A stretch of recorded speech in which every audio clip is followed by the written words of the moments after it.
Hello, and welcome to this special episode of Real Estate Fight Club. This is a series called What Would You Do?, where we talk about professional standards committee cases and code of ethics violations. Here with me today. You got it. Rachel, we're recording. We're recording, but you did it. Finally. I love it. It's only been what, like a year and a half? Yeah, a solid year. Anyway, well, as you can tell, Rachel Real is here with me today. You've got a good case for us today, don't you, Rachel? We do. And I thought this would kind of be an interesting one to discuss, or an interesting topic to discuss, based on all of the conversations that we're having about compensation and how it relates to the DOJ investigation of NAR and the lawsuits that are pending right now. One that just got class action status in Missouri about buyer agent compensation, listing agents, sellers, who's paying it, and all that stuff. Well, and so I thought this was kind of an interesting. Just real quick, if people don't know what we're talking about, Rachel Real and I sat down with Saul Klein, so you can see that video where we give you some context around what Rachel's talking about and talk about some of the ramifications of the compressed commission. You can go to the Real Estate Fight Club YouTube page and go under the Better Call Saul playlist, and it is there. Yes. And that was a great conversation too. We kind of talked about it from all different angles. It's always a good conversation with Saul because he's been a realtor for like 100 years. 120 years. I'm sure he would love us when we say that too, but he is. He's like the godfather of real estate. He's seen it all. Right. All right. So I figured the topic we're going to talk about today revolves a little bit around Article 1 and around Article 3. Okay. The case that we're going to talk about does slightly reference Article 2, so I threw that into the document that you're going to put into the vault later too. Okay. Just so that because it's referenced, it's in there.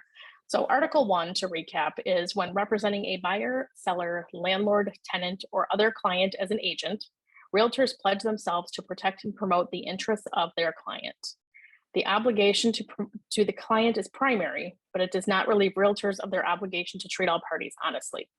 When serving a buyer, not seller, fairly, hashtag. Right, not fairly, honestly. Okay. When serving a buyer, seller, landlord, tenant, or other party in a non-agency capacity, realtors remain obligated to treat all parties honestly. Okay. So again, the crux of Article 1 is promoting and protecting the best interests of your client. So whatever's in your client's best interest, as long as it's legal, is what you should be doing. Got it. Article 3 says realtors shall cooperate with other brokers except when cooperation is not in the client's best interest. The obligation to cooperate does not include the obligation to share commissions, fees, or to otherwise compensate another broker. And we talked a little bit about that before too, how the obligation or the offer of cooperation does not equal an offer of compensation. Except so that when you input it into the MLS, that is the agreement of compensation, but not a specific amount. Exactly. The rule of the MLS rules right now require that when you put a listing into the MLS, you also have to offer compensation. Now that compensation can be $1, which then you could argue is really essentially paying nothing. Right. But again, realtors have to cooperate with other brokers, except when it's not in the client's best interest. So we know that, again, repeating what Article 1 says, you're doing what's in the client's best interest, whether it's helpful for you or better for you or not. Your obligation first and foremost is to the client. Okay. So we're going to go through this case, and it's kind of a spin on a little bit of this stuff, but it was a good, kind of a good way to work all this in.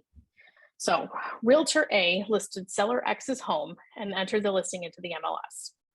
The relevant MLS data field indicated the compensation Realtor A was offering to the other participants if they were successful in finding a buyer for seller X's home. So they followed the rules, put it in the MLS, and put their offer of compensation in. During the next few weeks, Realtor A authorized several participants of the MLS, including Realtor C, to show seller X's home to potential buyers. Okay. Although several showings were made, no offers to purchase were forthcoming. Okay. Realtor A and seller X, in discussing possible means of making the property more saleable, agreed to reduce the listed price. Okay. Realtor A also agreed to lower his commission. Realtor A changed his compensation offer in the field in the MLS and then called the MLS participants who had shown seller X's property to advise them that he was modifying his offer of compensation to cooperating brokers. Okay. Upon and the receiving list the price, call, I assume. and like, the, and right, the so price. the list price Okay. was out, right? But that also just kind of, that always goes out again and circulates in the MLS when you change the price. Right. That's not changing the compensation field doesn't recirculate that. Okay. So upon receiving the call, Realtor C responded that he was working with Prospect Z, who appeared to be very interested in purchasing the property and who would probably make an offer to purchase in the next day or two. Realtor C indicated that he would expect to receive the compensation that had been published originally in the MLS. That's when he not showed the reduced amount. Right? Right. To this client? Right. Or and not client? The reduced amount. Now, no, it's the same client. Okay. So he's saying, hey, well, you know what? When I showed it to him a couple days ago, the compensation was X. Now it's Y. Right. So now I want you to pay me the compensation that was originally published in the MLS and not the reduced amount now being offered to him. Okay. Since he had already shown the property to Prospect Z and expected an offer to purchase would be made shortly thereafter. Oh, okay. Realtor A responded that since Prospect Z had not signed an offer to purchase and no offer had been submitted, the modified offer of compensation would be applicable. Okay. So far? Yes. Following day, Realtor C wrote an offer to purchase for Prospect Z. The offer was submitted to the seller by Realtor A and was accepted. At the closing, Realtor A gave Realtor C a check for services in the amount reflecting the modified offer communicated to Realtor C by phone, which was also in the MLS. Right. Realtor C refused to accept the check, indicating he felt Realtor A's actions were in violation of the Code of Ethics. Realtor C filed a complaint with the association's grievance committee alleging violation of Articles 2 and 3 on the part of Realtor A, citing Standard of Practice 3-2 in support of the charge. So I also included 3-2 in the vault. Okay. So what are your thoughts so far? Wait, what does it read? 3-2? 3-2 reads, stand by. Any change in compensation offered for cooperative services must be communicated to the other realtor prior to the time that realtor submits an offer to purchase or lease the property. Oh, well. After a realtor has submitted an offer to purchase or lease the property, the listing broker may not attempt to unilaterally modify the offered compensation with respect to that cooperative transaction. Right. Okay. So my first thought is buyer agency agreement. Thank you. Are we done? We could just hang up now. We're done. Because, okay, but then like as another question is like, okay, so let's say they were offering $1 and now the commission is 50 cents. So they cut it in half, right? Right. If you had showed it at $1, which is what happened here, but the offer wasn't written until it was already changed to 50 cents. You have a buyer agency agreement with your client that says, my commission that I charge is $1. This, and then you say, look, I assume you'd have the conversation that says, look, they've now changed it to 50 cents. But we had agreed to $1. So you're going to owe the spread. Like, would you collect on that spread? I guess is my question. My question back to you would be, how big is the spread? So in this case, it was it's half. a 50%. It's a 50%. Yeah. Right. So I would say yes. I mean, at that point, you are having that conversation with your buyer and saying, hey, this is the situation. Yeah. Now, have I come across situations in the past where it's a 0.25% or something minor, a flat amount that's minimal? Yes, I have. Have I gone after my buyer for that difference? No. Right. At that point, it's a business decision for yourself as to whether and or not it's you a want to conversation, right? It's a conversation with the and it's buyer. Never a surprise when you get to that point if you've had that conversation at the time of the listing, which again, as a seller's agent, you're having that conversation at the beginning, and as a buyer's agent, you're having that conversation at the beginning. Right. Those buyer agency agreements are kind of long and detailed. So I usually will take that and break it down and say, okay, this is all the miscellaneous stuff here. We're going to cover all of it, but let's talk specifically about this. Right. And sometimes I'll even break it down and have and take a piece of scratch paper, draw a circle with the pie chart and try to illustrate that for them and break it down into something that's a little bit more understandable. What's on your pie chart? Just if you're looking at, here's the whole compensation. Okay. As a buyer's agent, this is what the seller has agreed to pay.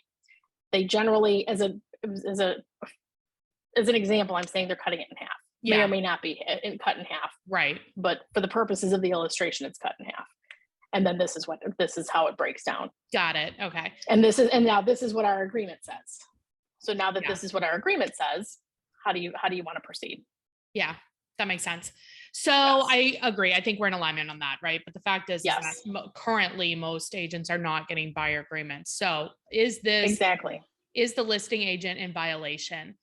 I can see where the buyer agent may be confused, because there is the idea of like the procuring cause. There is this idea of like, well, you sign the consumer guide. I took you to these houses. And then like if another agent stole them, then they would be in violation. But here it was changed in the MLS. They were notified. The offer was not in play until after the Right. change had made. Right. So I mean, I'm gonna go with no. Right. Should we take Okay. a So here's break? what happened yeah, we can do that. And then Let's we'll do talk it. about what Okay. happened at the hearing. Tell me if I'm right or not. I think I'm right on this one. I feel like I should be a judge, like a realtor judge. Right. When I'm the Czarina, I'm going to be the only one on professional ethics and professional standards and ethics cases. If you're not on that committee, it's a very interesting committee to be on. You learn something on every single hearing that you do. You learn something, and there's never the same thing twice. Yeah, it's just too much reading. Like, can they do an audio version? Your puppies want to chime in. No, the landscape guy just showed up. Stellar timing. Of course. All right, I'll do let's take let me tell you about a couple of our favorite partners. So good. Our first one is my coach, Coach John Kitchens. This is if you're not exactly where you want to be, or you know that you could do more, or live more into your potential, then getting a coach is a great next step. So Monica and I have gotten together, and we are paying for your first 60 days for free with John. So you would go to trial.coachcode.com, enter in Fight Club, and you'll get those first 60 days. And I guarantee in 60 days, your life will be different. The second one I want to tell you about is Cyberbacker. So this is our Monica and I's virtual assistant. Love her. I talk to her every day about different things. And if you go to cyberbacker.com, you input Fight Club, then you will get a special prize. All right, Rachel, tell us what happened. Okay, so here's what happened during the hearing. Okay, Realtor C stated that Realtor A's modification of the compensation constituted a misrepresentation through concealment of pertinent facts, since he had not provided Realtor C with specific written notification of the modification prior to the time Realtor C began his efforts to interest the purchaser in the listed property. So that's why I added Article 2 into the vault information here. I look at that and go, concealment of pertinent facts is more, to me, related to the property, related to something that would cause the buyer to maybe not buy that property if they knew it. But this could be it if there was a buyer agreement, and if in writing is required, if the change in the MLS didn't count. I mean, I'm looking, I would disagree, just because of the fact that pertinent facts related to the property. I know we want to fight about it. The pertinent facts related to the are more related to the property, not the compensation that we're gonna work out between the two of us. But that has nothing to do with the property itself. I mean, I agree. Because think about it, you're putting your client first. So what you get paid over here, and your dispute with the other agent is a moot point. But when it comes to the client, dispute then goes over to the client. Then it could be like if they're choosing between two houses and they have an agreement to pay you $1. And one house, the houses are the same price. One house is offering 50 cents and one house is offering the $1. And you tell your client, hey, look, you're going to have to make up the other 50 cents. It may make a difference to them. It may make a difference to them. It may make a difference to them although, I mean, I guess how many times would you say that you had a buyer clients that have come down to two houses and the commission was what tipped one over the edge?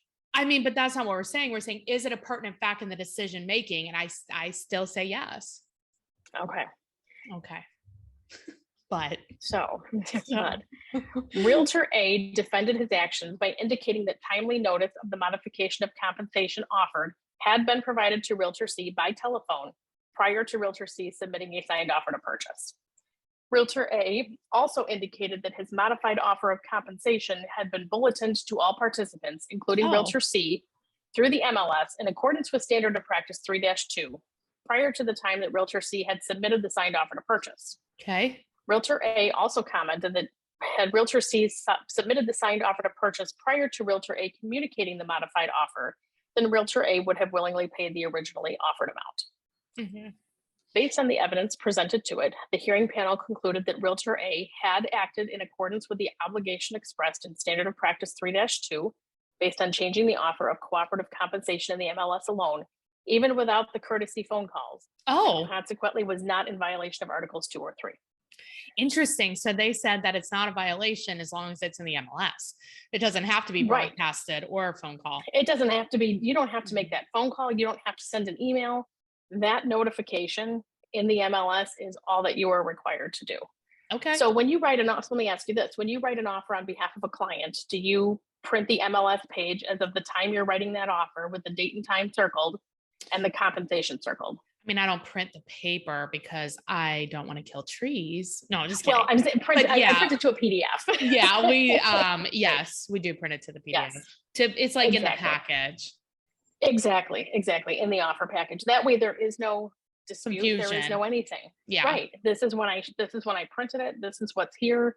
I'll go back even and pull but I think that's like a the showing time for people. Oh, because absolutely. as we move towards compressed commissions, like if it can change at any time, the date that you do the offer, definitely print that subject property PDF. Absolutely. And I even have them printed the day of, and I'll make a note of that.